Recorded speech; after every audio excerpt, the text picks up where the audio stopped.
Good morning, students. Welcome back to Biology Classroom once again. I hope all of you watched the last video. Today I will start from first aid. So look at your book. First aid is the provision of initial care for an illness or injury. So it is the initial treatment for initial injury. It is usually performed by non-expert or untrained person on a sick or injured person until the required medical treatment or aid arrives. मतलब जब तक medical treatment properly arrive ना होते हो तो अनट्रेड कोई person जो initial treatment दे सकता है उसको हम लोग क्या बोलेंगे? First aid. It generally consists of a series of simple and potentially life-saving techniques that can perform with minimal equipment. Normally minimum medical equipment use करके हम लोग जो मेडिकल ट्रीटमेंट इनिशियली दे सकते हैं to an injured person, that is first aid. We should always keep a first aid box at home and school at easy reach so that it can be used whenever a need arises. A first aid box contains necessary medical items such as antiseptic lotion, antiseptic cream, band-aids, a pair of scissors, crepe bandage, some painkillers, etc. So basically, first aid box contains antiseptic lotion, cream, bandage, pair of scissors, some painkillers, etc. So student, you have to learn the names. Next, first aid for cuts. It's natural to get cut anywhere. If the cut is severe, get to a hospital right away, or if you must wait for an ambulance, follow the treatment. Rinse the cut or wound with water. At first, we should rinse the wounded place with water. If the wound is small, then apply some direct pressure to the wound by hand. This will help stop bleeding. Raise the injured part to reduce blood flow to the wound. Next, place the person at rest and quickly cover wound with dressings. मतलब injured person को quickly dressing करना जरूरी है wounded जगह पे. And continue keeping the pressure with bandage or clean cloth. मतलब particular area को bandage लगाना है बहुत प्रेशर से, मतलब जबरदस्त पट्टी लगाना है. Before applying a bandage to the wound, check for the circulation below the injury and then bandage the injury. मतलब before applying a bandage to the wound, जगह पे बैंडेज लगाने के पहले check for circulation below the injury, मतलब जहाँ पे injury है वहाँ पे ब्लड सर्कुलेशन प्रॉपरली हो रहा है क्या, ये देखना जरूरी है. After bandaging check circulation below the injury again to ensure that blood flow has not been restricted by the bandaging. तो बैंडेज करने के बाद भी अगर ब्लड सर्कुलेशन होता है, मतलब खून निकल रहा है, तो प्रॉपरली उसका देखना जरूरी है, इंश्योर करना होगा. If necessary loosen the bandage enough to improve the circulation. तो अगर बहुत ज्यादा ही खून निकल रहा है तो हम लोगों को बैंडेज थोड़ा ढीला बांधना पड़ेगा. If the dressing has not blood on it, do not try to remove and continue the pressure. So अगर वो वुंडेड प्लेस से खून नहीं निकल रहा है तो हम लोगों को प्रेशर देने की कोई ज़रूरत नहीं है, मतलब बैंडेज को रिमूव करने की भी कोई ज़रूरत नहीं है. Removing the dressing frequently may disturb blood clots and expose the wound to further infection. Next, for severe bleeding, always seek medical attention. Next, first aid for burns. If your clothes or your friend's clothes catch fire, stay absolutely still and follow the given instruction. Do not try to run. Flame need oxygen to keep them burning.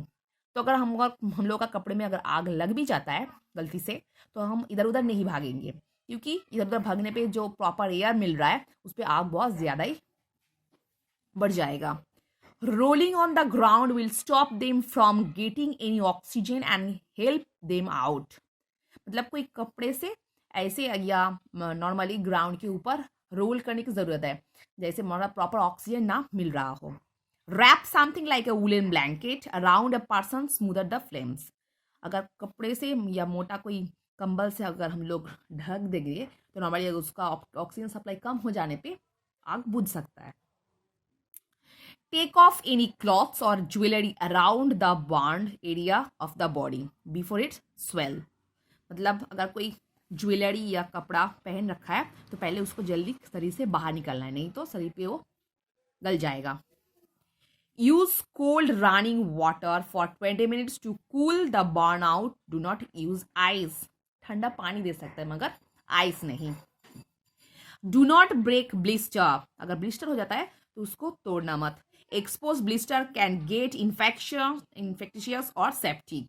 तो अगर हम लोग blister को ऐसे ही मतलब क्या बोले फटा देंगे तो नॉर्मली उस पर सेप्टिक हो सकता है या इन्फेक्शन पैदा हो सकता है. If blisters break gently clean the area with mild soap and water. Apply any antibiotic ointment.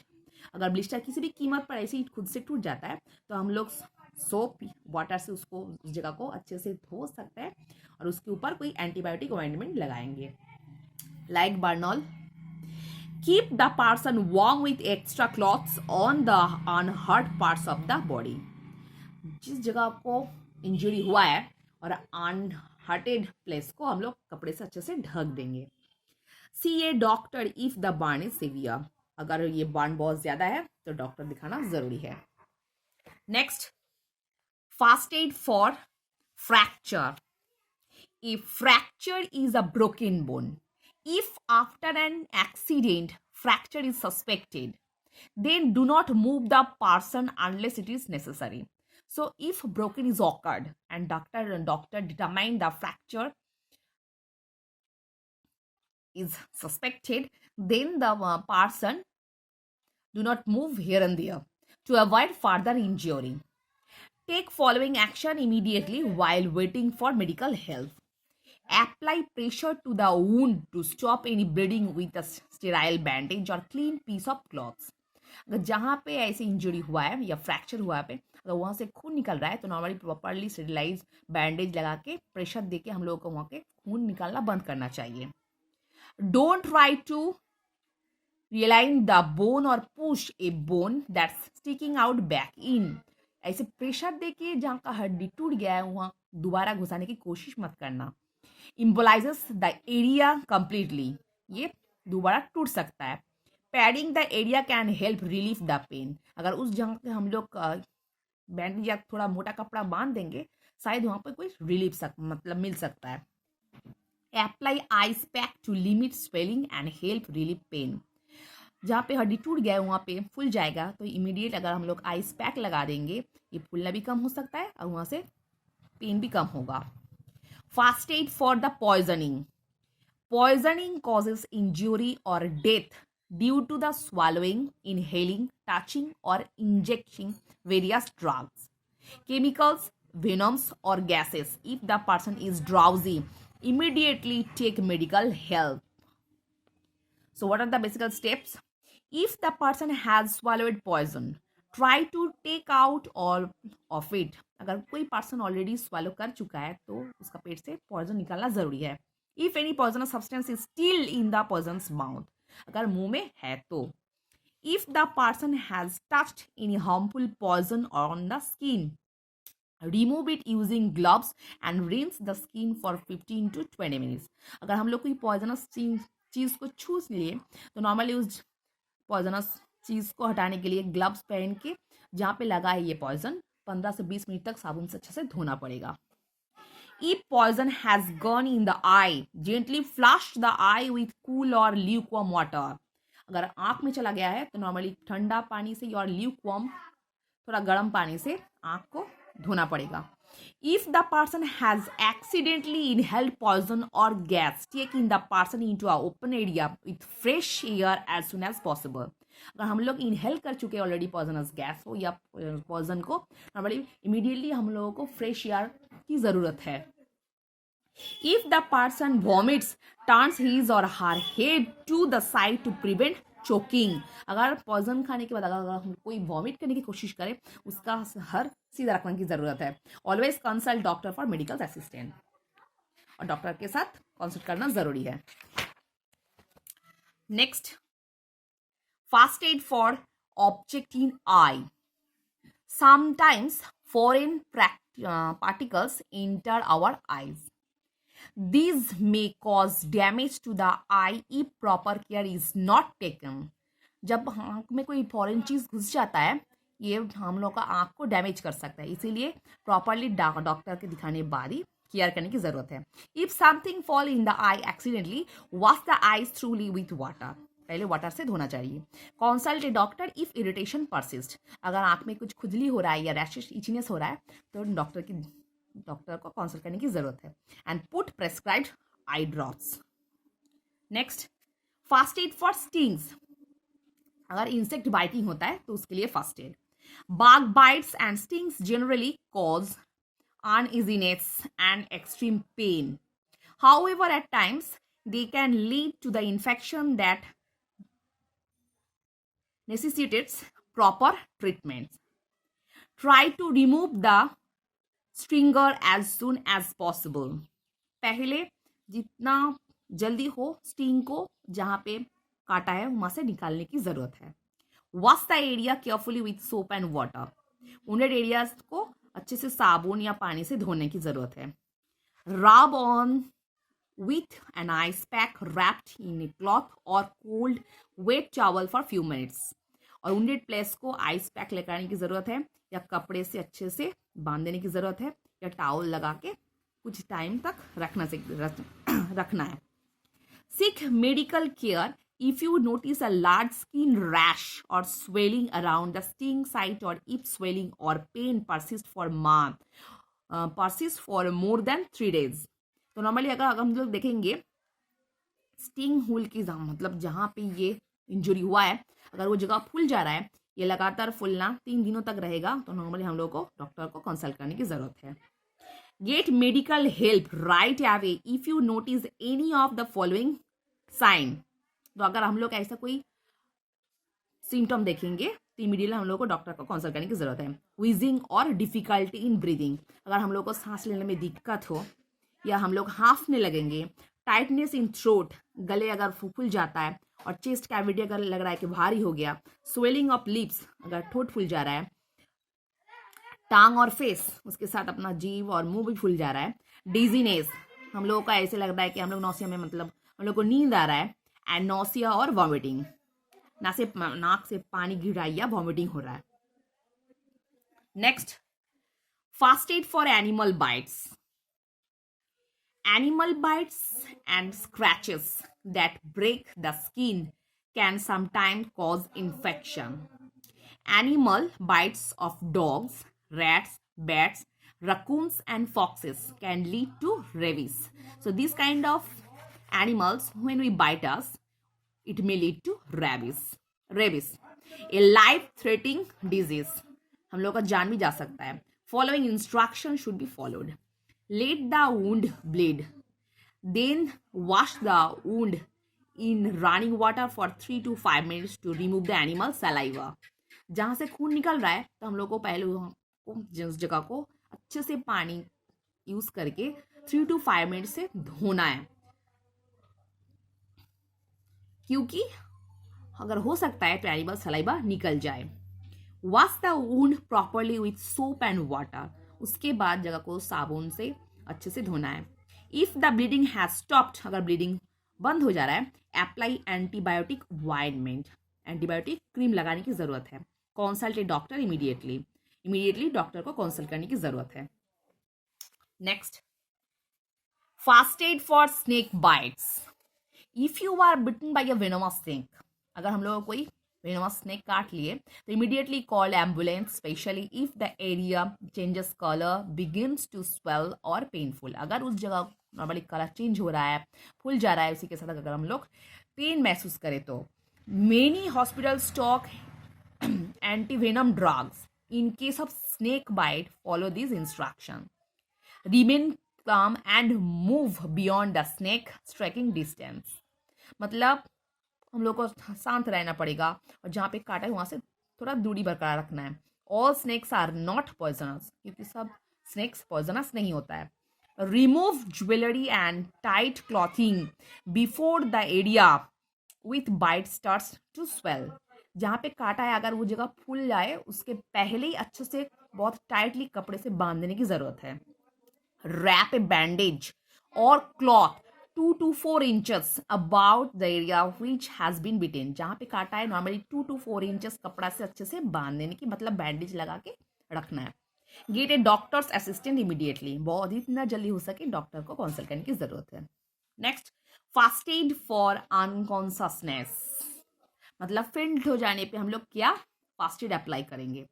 Unconsciousness is a state where a person suddenly does not respond to any stimuli. मतलब हम लोग फेंट हो जाते हैं, अगर कोई स्टिमुलस हम लोगों को बाहर से मिले तो उसको हम लोग रेस्पॉन्ड नहीं कर पाते. It is related to the fainting and can occur for short और लॉन्गर पीरियड्स ऑफ टाइम. ये बहुत देर तक भी चल सकता है और थोड़ी देर में भी ठीक हो जा सकता है. Main causes of unconsciousness include severe bleeding. बहुत ज़्यादा ब्लीडिंग हो तो हम लोग फेंट हो जा सकते हैं. A car accident, a blow on chest और हेड. अगर मतलब अचानक हम लोगों को चेस्ट और हेड पे आघात लगते हैं तो हम लोग फेंट हो सकते हैं. Temporary unconsciousness is seen in people in case such as the low blood sugar. जिन लोगों का ब्लड शुगर बहुत कम है वो भी फेंट हो सकते हैं, वो टेम्पोररी अनकॉन्शियसनेस है. डिहाइड्रेशन, पानी की कमी होने से, और स्ट्रेनिंग. अगर हम लोग को बहुत ज़्यादा स्ट्रेस होते हैं तो हम फिर भी अनकॉन्शियस हो सकते हैं. If someone is unconscious follow this simple steps to make the person conscious. Lay the person on his और हर बैक. नॉर्मली पर्सन जो फेंटेड है हम लोग का कंधे पे ऐसे सुला के रखना है. Loosen the clothing of unconscious person such as any restrictive clothing, belt. मतलब जो चीज़ हम लोग का शरीर को दबा के रखा है, बेल्ट वगैरह, ऐसे कपड़े को निकाल देने की जरूरत है. Check the person airway for any obstruction. अगर प्रॉपर ऑक्सीजन ना मिलते हो तो फ्रेश एयर में लेके जाने की जरूरत है. Check again to see if the person is breathing, coughing और मूविंग. अगर कोई वुंडेड पर्सन और इंजर्ड पर्सन अगर सांस लेने में उसको दिक्कत हो रहा है या खांस रहा है, कुछ कर रहा है, ये बहुत अच्छे से चेक करने की जरूरत है. If these signs are absent perform CPR. तो normally cardio pulmonary restriction resuscitation, cardio pulmonary resuscitation देने की जरूरत है, और माउथ ब्रीदिंग देने की जरूरत है. अगर सांस लेने में उसको दिक्कत हो रहा है नॉर्मली हम लोग मुंह खुल के उसका मुंह में ऑक्सीजन भर सकते हैं. Kneel to the level of the unconsciousness persons neck और शोल्डर. नॉर्मली हम लोग बहुत अच्छे से अनकॉन्शियस पर्सन जो है उसका घाड़ कंधे पे अच्छे से रब करके उसका शरीर को गर्म कर सकते हैं. Next, place the heel of your hand at the center of the person's chest. Place your other hand directly on the first hand and interlace your fingers. मतलब उसका पैर का जो हील है हम लोग का हाथ में लेंगे और हम उसका मतलब मुंह में लगाने की कोशिश करेंगे. इस तरह से उन लोग उसको अच्छे से मतलब उंगली से अगर उसको रब करेंगे तो नॉर्मली प्रॉपरली उसको ऑक्सीजन मिल सकता है. Push straight down on the person's chest, keeping your elbows straight and moving your shoulders above your hands. These are called chest compression. इसको बहुत अच्छे से पढ़ना, दाग लगा देना. Push straight down on the person's chest. उसका मुंह में मतलब चेस्ट के ऊपर थोड़ा प्रेशर क्रिएट करना है. Keeping your elbows straight and moving your shoulder above your hands. These called chest compression. Repeat this procedure about 100 times per minute. You can also give the person mouth to mouth breathing or rescue breathing in between. Continue the procedure mentioned above until medical help arrives. मतलब ये जब तक properly medical help ना आए तब तक ये करने की जरूरत है. So student, I have made the very long video to complete the chapter. In the next class, I will make the exercise. So for today, up to this portion.